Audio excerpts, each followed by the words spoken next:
But I'm gonna say this: I think the Xbox Series S and X and One is gonna get hacked. I think it's gonna get hacked. When the server, the Microsoft server is down, let's say 20 years from now, that we move on to a next generation console.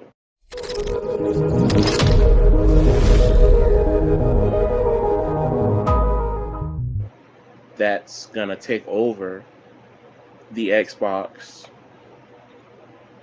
One and Xbox Series X, and hackers is gonna figure out how to get into the security and make it free, where the security itself will no longer be valid to that console, and it'll just be a free console where people can install emulator, homebrew it, whatever they want to.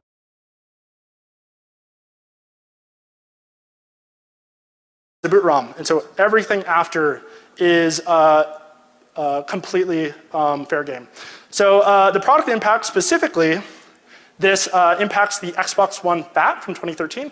I'm like, if nobody's hacked the later consoles, I'm not going to go after them. I like to learn from the past and kind of build my way up.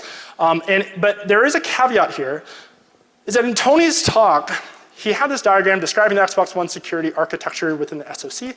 And there's something that Microsoft tried to sneak in for launch, but they couldn't quite get it stable enough.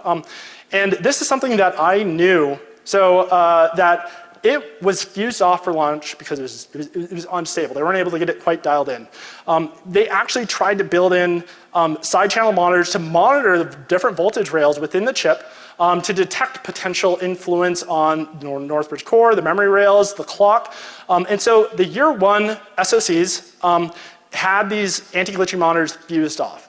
And by the end of 2014, kind of like the year one revision, they were able to turn them on, from what I understand. But I strongly believe that this work can be ported across all of the FAT consoles actually, because looking at the logic where they do some reasoning about enabling the monitor, I think you could glitch past it if the monitors are even effective in and of themselves of detecting these glitches. So the Xbox One S and One X, I've looked at them a little bit. I don't know if I'll keep looking at them, but the boot continued to evolve. It's been hardened even further.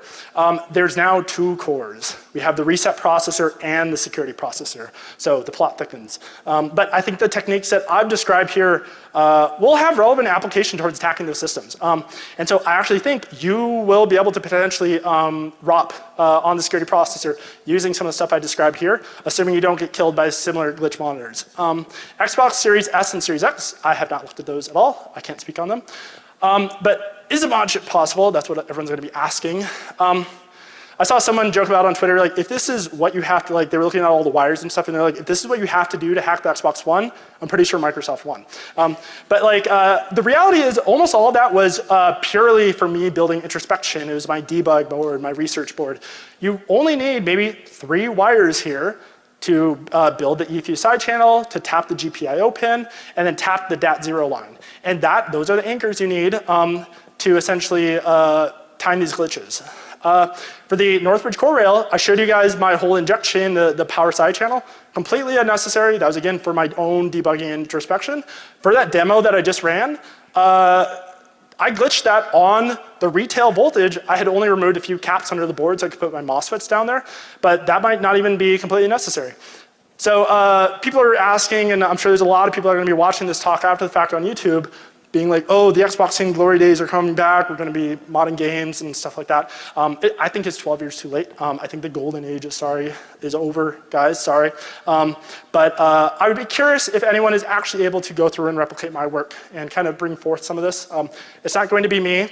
I haven't played games in years, and I didn't come back to the stage to hack the Xbox One to pirate a few games. I only did it because nobody else could.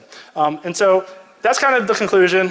Again, I had very similar conclusions last year in my talk. You have to be ambitious. Ignorance is bliss, swallow the dragon, and tackle really hard problems. And so special thanks again to one of my good friends, Grim, and 404, Pulsoid, and Lockbox. So Jordan, you guys hopefully saw his talk yesterday. I told you what it was, and y'all know exactly what I'm talking about. So y'all caught up to speed of everything that's happening right now. I've said this was gonna happen. Everyone else said it, but I've said this in 2023, and I already said it was gonna already present it in 2020. I wasn't sure what year it was, but I said it was gonna be a next generation console, which is basically Project Helix, which I did not know the name of. I just figured that would be the one, so that is in fact the one. And then of course here we are in 2026.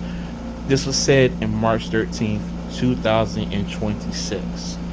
And I've said this about Xbox One getting hacked, Series S and X. We don't know that's going to get hacked, but we do know for sure it's going to get hacked, probably sooner than we know.